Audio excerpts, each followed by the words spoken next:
Hi everyone, I wanted to go over my quick predictions on what we should be able to expect when it comes to Monster Hunter Rise Sunbreak, specifically appearing in the most recently revealed Nintendo Direct, which is going to be the first one airing in 2022. Now, of course, right out of the gate, there's no official confirmation that Capcom said any wording regarding there being a new trailer for Monster Hunter Rise Sunbreak in this Direct. They usually never do that. But it is worth remembering that pretty much since Monster Hunter Rise was revealed, which was in a Nintendo Direct, followed by a Capcom presentation right after, pretty much a Capcom Direct, every single Nintendo Direct has hosted a brand new trailer for Monster Hunter Rise and the reveal for Sunbreak just late last year in September. So pretty much every single Direct that we have seen has had something Monster Hunter related.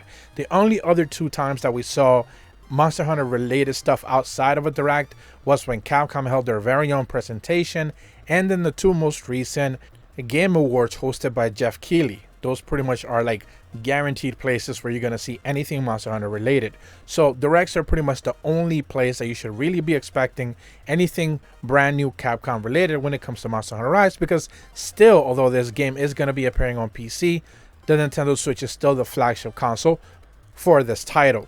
Now, as to what we should actually be expecting is pretty straight and simple. We should be able to be seeing a brand new area, or at the very least, another section of the area that we have seen already, and of course, a brand new monster. This has been kind of the ongoing thing. Every brand new trailer showcase a new monster. We got Malzeno first time around, then we got Luna Garen. We should be expecting something else as well.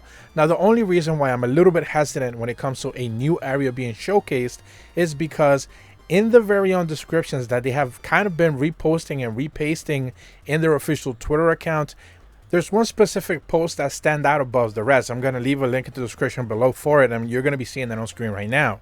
It actually reads, "The new field that appeared in the teaser video number 1 has a mixture of terrains with different elements in additions to places like the Castle Ruins.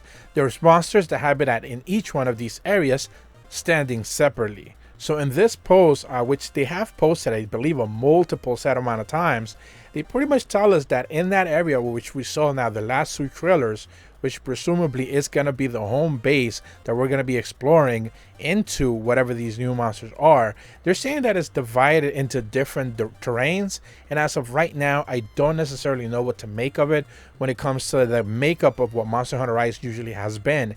Every single map that we've seen has had pretty much the same type of terrain, but it looks a little bit different. Some high points, some low points, but it all meshes together well and seems to be belonging right next to each other. As of right now, we don't necessarily know what they're trying to say as to this map perhaps being bigger than what we've seen already and what type of real differences we're going to be able to see. Also worth considering that every single map in Rise feature at the very least 3 to 4 brand new monsters within it. So it's worth considering that chances are when it comes to this map, whatever the new monster we're going to see is probably the last one, and then we'll be moving over to a new area. Presumably, we're supposed to be getting anywhere from 4 to 5 new areas, but again, that information is kind of old, so I don't necessarily know how reliant it is. And 2 of those are going to be like big explorable areas.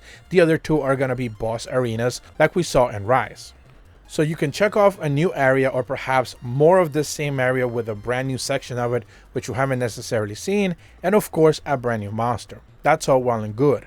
My real question comes into, are they actually going to delve in deeper into the story, which they have been teasing a whole heck of a lot, and more importantly, more returning monsters, because I think this is where the real meat and potatoes for this Sunbreak expansion is really going to fall into. Are they going to give us more returning monsters, more than actually expected? We're talking 10 to 12, maybe 15 in total. And more importantly, are they going to give us subspecies, which is something that a lot of people have been asking for. A lot of people have been expecting subspecies only because their favorite monsters happen to be a subspecies of a main type of monster. So we're hoping to see more versions of that, more returning monsters, and of course, monsters that recently appeared in World are probably going to be some of the key ones that we're going to be able to see.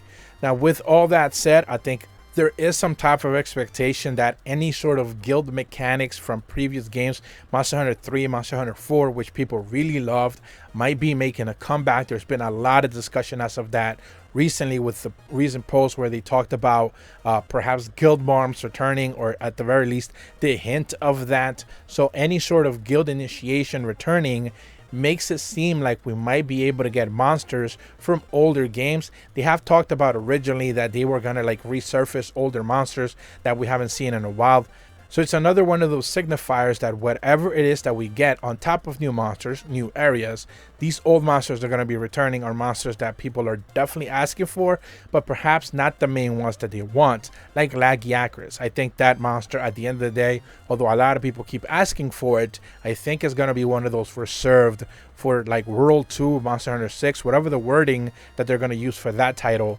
I think if they really want to catch people's attentions, that's a monster that they can hold off, save for that game, and is definitely going to drive sales.